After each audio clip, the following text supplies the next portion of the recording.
So we all know that markets are cyclical and within markets जो sectors होते हैं उनके भी अपने साइक्लिकल मोमेंटम होते हैं। अब जैसे आप यहाँ पर डेटा देखोगे तो पिछले 10 साल में आईटी ने 16% का रिटर्न्स दिया है, ऑटोमोबाइल्स ने 15% का रिटर्न्स दिया है, फार्मा ने 15% रफली 14.8, एनर्जी है, बैंक्स हैं, एनबीएफसीज, पावर, मेटल्स, ये सब ने अप्रॉक्सीमेटली 13, 15, 17% के आसपास का रिटर्न्स दिया है। और सामने आप देख सकते हो पॉज करके कि यहाँ पर उनके ग्रोथ ड्राइवर्स भी लिखे हुए हैं। जैसे ऑटोमोबाइल्स में आप देखोगे ईवी एडॉप्शन की वजह से डोमेस्टिक कंजम्पशन और डोमेस्टिक डिमांड बढ़ा, वहाँ पर मार्जिन भी इंप्रूव हुए काफ़ी सारे कंपनीज़ के।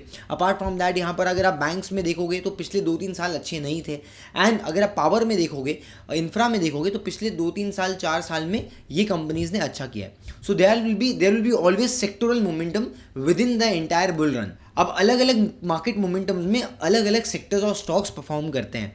जैसे अगर आप 2020 के बाद में देखोगे तो IT was doing really well 2021 में। फिर 2022 में आपने देखा होगा कि डिफेंस रेलवेज का अच्छा मोमेंटम आया, डिफेंस ने फिर भी मोमेंटम कंटिन्यू किया 2024 तक। लेकिन अगर आप उसके बाद में देखोगे तो 2024 में नई थीम्स आ गए, हॉट थीम्स, जैसे कि अगर कोई सेक्टर नहीं है लेकिन companies in data centers were doing really well. We have seen Anantraj जो ऑलमोस्ट 400-500% भी रिटर्न्स दिया। देन ओरियन प्रो सोल्यूशंस हो गया, नेटवेब हो गया, 1200-1300 वाला स्टॉक 3000 तक चले गया था। Now all these stocks have already beaten down, but the question comes कि what next? हमेशा मार्केट एक नई चीज़ को देखेगा, what next? What is the new thing? तो मार्केट में नई थिंग को देखने के लिए आपको अर्ली स्टेज में उसके मोमेंटम को कैप्चर करना पड़ेगा। बिकॉज हमने देखा है हमेशा जब मार्केट साइकिल चेंज होता है, नए जो स्टॉक्स आते हैं, नए सेक्टर्स आते हैं, वो लीड करते हैं बुल रन को। जैसे हमने 2017-18 के बाद से काफ़ी केमिकल कंपनीज़ को देखा था, हमने बाद में इंफ्रा में देखा, डिफेंस में देखा, राइट। ये सब चीज़ का मैंने अभी आपको एग्जाम्पल दिया। तो यहाँ पर FIIs और DIs अभी वापस से आ रहे हैं, मार्केट में स्ट्रॉन्ग बाइंग कर रहे हैं। इनफैक्ट अगर आप देखोगे तो FIIs ने भी काफ़ी बाइंग शुरू कर दी है। तब ये पैसा कहाँ लग रहा है ये जानना बहुत ज़रूरी है। अभी हम बहुत ध्यान से देखिए, इट्स वेरी इंटरेस्टिंग। ये ग्राफ में आप FIIs का नेट फ्लो देख पाओगे, सेक्टर स्पेसिफिक Feb 25 और मार्च में आप देखोगे तो BFSI सेगमेंट में मार्च में बहुत बड़ा बाइंग हुआ है। इनफैक्ट टेलीकॉम इंडस्ट्री में भी फेब में और मार्च में दोनों महीने में बाइंग हुआ है। सो मेजर जो सेलिंग हुआ है वो अदर्स में हुआ है, ऑटो इंडस्ट्रीज में आपको देखने मिला है, कैप गुड्स में देखने मिला है, एंड ऑल्सो आपका FMCG में देखने मिला। सो इनफैक्ट बहुत बड़ा बाइंग जो आपका मार्च में हुआ है that is been in your BFSI segment, और आपका IT में सेल ऑफ देखने मिला आपको। So in the recent sources we have seen this कि जो रिसेंट स्मार्ट मनी है वो BFSI सेक्टर को चेस कर रहा है। Lot of people are interested in buying BFSI stocks because यहाँ पर 2-3 साल से कोई बड़ा मोमेंटम आया नहीं है। डिस्पाइट कंपनीज ने थोड़ा डिसेंट परफॉर्मेंस दिखाया है वहाँ पर in terms of business growth, but यहाँ पर कुछ हेडविंड्स के चलते पिछले 2-3 साल से स्टॉक प्राइस में इतना अप्रिसिएशन नहीं आया, जिसके बारे में हम बात करेंगे। और अभी व्हाट इज़ चेंजिंग उसके बारे में भी हम बात करेंगे। Valuation, comfort, pure company analysis, ये सब चीज़ हम भी देखेंगे। And also will take a technical outlook for BFSI segment. तो जैसे हमने देखा कि BFSI में थोड़ा सा बाइंग हो रहा है and lot of FIIs are also coming back. So is this the start of the next bull run, और यहाँ पर क्या BFSI लीड ले सकता है, जिसका हम आंसर, इस क्वेश्चन का आंसर इस वीडियो में करने वाले हैं। सो अगर आप मुझे पहली बार देख रहे हो, सुन रहे हो, I am research analyst eight 360 investing. हम मार्केट रिसर्च करते हैं based on fundamental analysis, technical analytics, data analytics. Also हमने सेक्टर एनालिसिस 12 से 15 अलग अलग सेक्टर्स को इस चैनल पे ऑलरेडी आप लोगों के लिए कवर किया है। So if you are really interested in market research then this is the right platform for you. Hit the like button and the subscribe button before we start.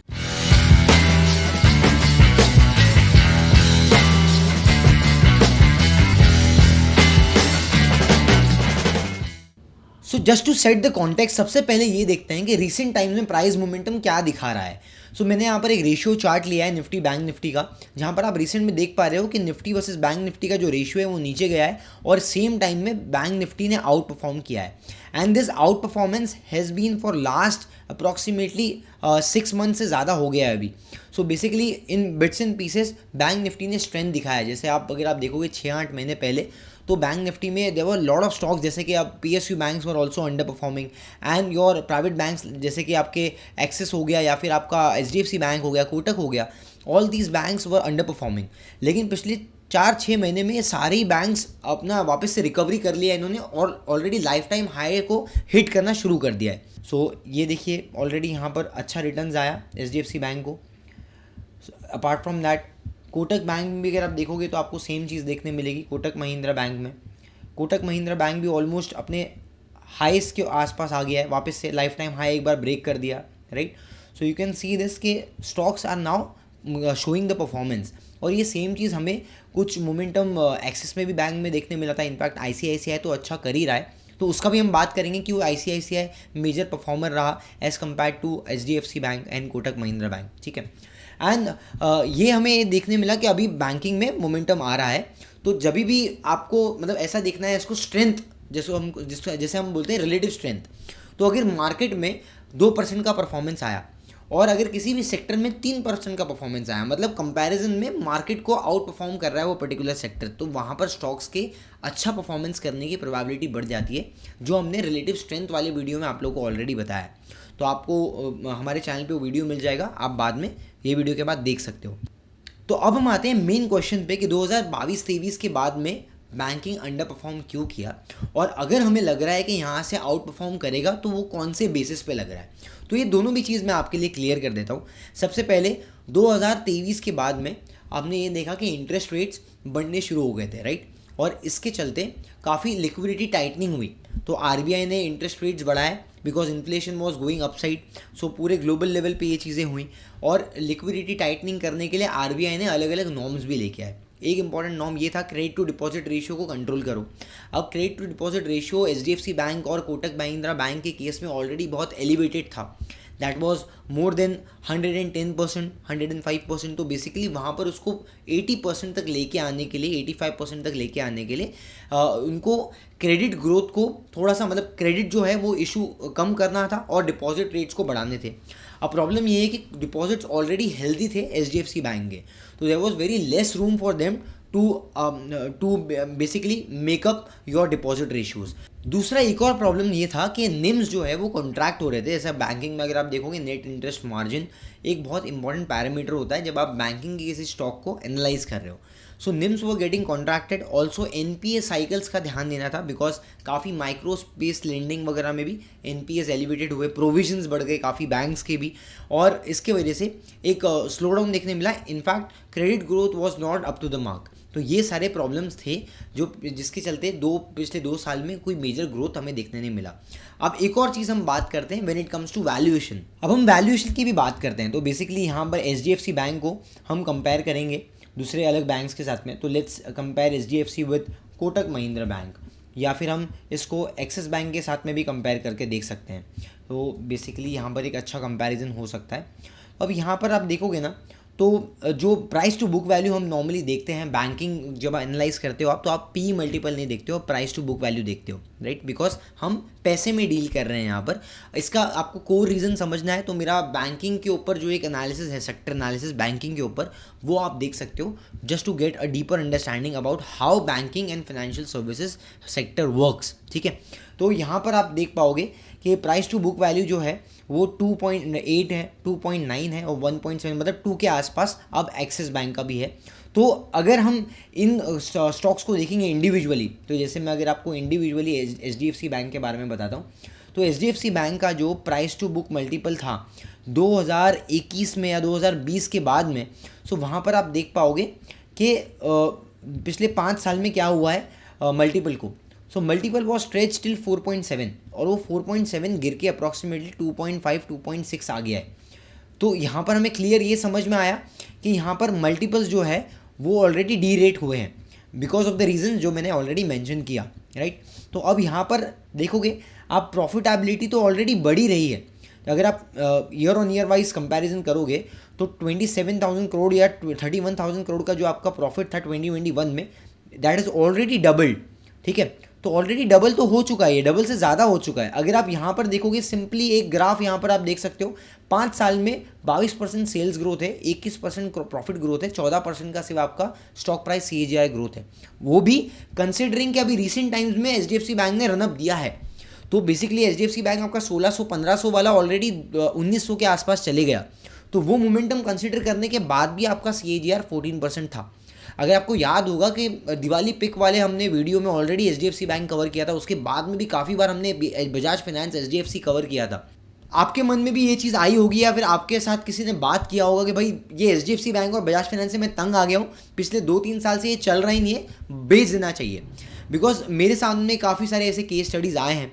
Basically अगर आप देखोगे, अगर किसी भी सेक्टर में कोई हेडविंड चल रही है और स्टॉक पर परफॉर्मेंस नहीं कर रहा है स्टॉक प्राइस, सो बेसिकली आपको बिजनेस का स्ट्रेंथ देखना है। अगर बिजनेस अच्छा है, ग्रो कर रहा है, तो स्टॉक प्राइस सूनर और लेटर उसको मैचअप करेगा। और लॉन्ग टर्म इन्वेस्टर्स जो होते हैं वो बेसिकली ऐसे ही जो ट्रेंड है तो उसको ड्राइव करते हैं। पिछले 2 साल से हम खुद HDFC और बजाज फाइनेंस को होल्ड कर रहे हैं because we still believe in the company. और यहाँ पर आप क्लियरली देख पा रहे हो कि अभी विद इन नो टाइम 2-3 महीने में HDFC बैंक या Bajaj finance both the stocks have already turn up to life time highs. तो बेसिकली इस तरीके से मैं आपको सिर्फ पर्सपेक्टिव दे रहा हूँ, इस तरीके से आप स्टॉक्स को या फिर किसी भी बिजनेस आइडिया को देख सकते हो, जो हम यहाँ पर बजाज फाइनेंस में भी देख सकते हैं। बजाज फाइनेंस में अगर आप देखोगे सो you can clearly see this, यहाँ पर भी सेम चीज़ है।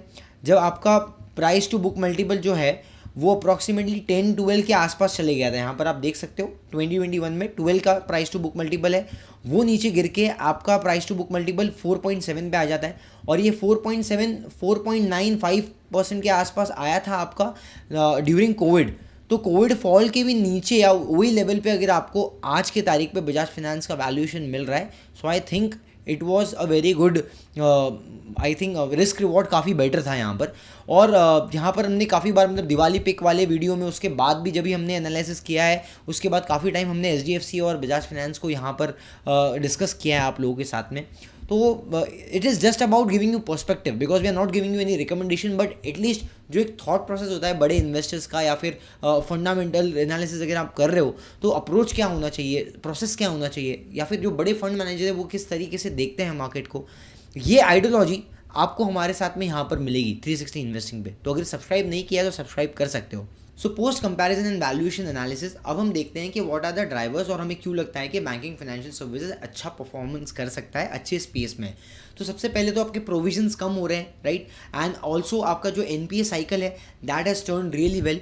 सो बेसिकली NPA भी आप देखोगे आस्ते आस्ते कम होते गया है और बेटर होते गए एसेट क्वालिटी। इनफैक्ट जो आपके बैलेंस शीट्स हैं वो भी काफ़ी अच्छे लग रहे हैं because there is no major leverage.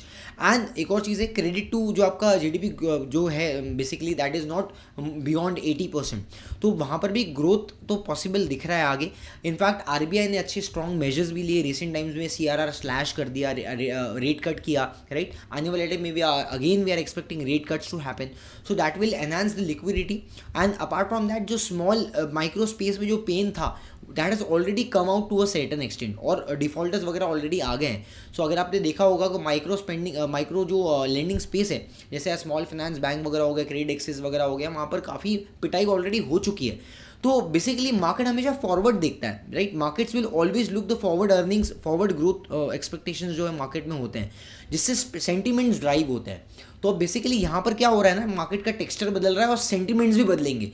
जैसे पहले जो बहुत तेज़ी से ग्रोथ होने वाली कंपनीज थी उसमें आपने बहुत पैसा लगते हुए देखा। अब क्या हो रहा है रिसेंट में, जहाँ पर जिसको 2 साल पहले FMCG को कोई नहीं पूछ रहा था, तो अब आप देखोगे रीसेंट फॉल में FMCG को री रेटिंग मिल रही है, FMCG के स्टॉक्स ऊपर जा रहे हैं, बैंकिंग को री रेटिंग मिल रही है, स्टॉक्स ऊपर जा रहे हैं। इनफैक्ट काफ़ी ब्रोकरेज फर्म्स जो बड़े इंस्टीट्यूट हैं उन्होंने भी पॉजिटिव अपग्रेडेशंस करना शुरू कर दिए इन सेक्टर्स के ऊपर, बिकॉज अब जो जहाँ पर हायर वैल्यूएशंस था, हायर ग्रोथ था, तो वो अब वो वाला स्टोरी तो खत्म हो गई बिकॉज अभी ग्रोथ तो वापस से उतना आएगा नहीं। अब हो सकता है कि मार्केट इसको फेवर कर रही है कि जहाँ वैल्यूएशन कंफर्ट दिख रहा है वहाँ पर चलो। So over here you can clearly see the out performance of bank Nifty. और रिसेंट टाइम्स में अगर आप देखोगे बैंक निफ्टी ने अपना जो एक रेजिस्टेंस था 54,000 का स्ट्रॉन्ग रेजिस्टेंस जोन था वो भी ब्रेक कर दिया है। So it's already given in the breakout. And यहाँ पर आप देख पा रहे हो कि बैंक निफ्टी अभी साइडवेज थोड़ा सा, मतलब यहाँ पर कंसोलिडेशन पिछले एक हफ्ते से हमें देखने मिला, 3-4 दिन से देखने मिला बेसिकली।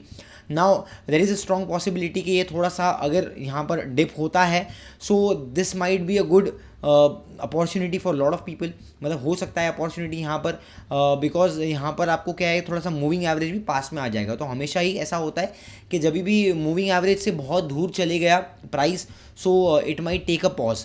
50 मूविंग एवरेज को किस तरीके से यूज़ करना है, कैसे आप ट्रेड कर सकते हो, उसको जानने के लिए आपको एक टेक्निकल एनालिसिस का पूरा प्लेलिस्ट बनाया है, वहाँ पर आप जाके 50 मूविंग एवरेज वाला स्ट्रैटेजी देख सकते हो। I am sure it will help you a lot, stock filter करने में, स्टॉक को मोमेंटम को समझने में, ट्रेड करने में थोड़ा आसानी हो जाएगी आपको। और यहाँ पर हम ये देख पा रहे हैं कि किस तरीके से जो आपका डबल बॉटम का जो सपोर्ट है वो भी मार्केट ने लिया है बैंक निफ्टी में। तो बेसिकली एक आपका बॉटम यहाँ पर फॉर्म हुआ था एंड सेकंड बॉटम यहाँ पर फॉर्म हुआ था। This was the bottom for 48,200, 48,000 was the bottom for bank Nifty. तो अब यहाँ पर एक सपोर्ट एरिया यहाँ पर आएगा 51,800 एंड ऑल्सो यहाँ पर आपको एक 53,000 का भी एक सपोर्ट एरिया यहाँ पर देखने मिल सकता है इन द नियर टर्म। तो बेसिकली ओवरऑल मोमेंटम तो पॉजिटिव दिख रहा है बैंक निफ्टी में। कितना आगे जाएगा that is something we need to trail forward में, क्योंकि यहाँ पर बैंकिंग में जो प्राइवेट बैंकिंग्स हैं वहाँ पर तो हमें वैल्यूएशन अच्छा दिख रहा है। कुछ बेसिकली मैं कुछ PSU बैंकिंग का भी मोमेंटम आपके साथ में डिस्कस कर लेता हूँ, right. So state bank of India देखते हैं which is the largest PSU banking.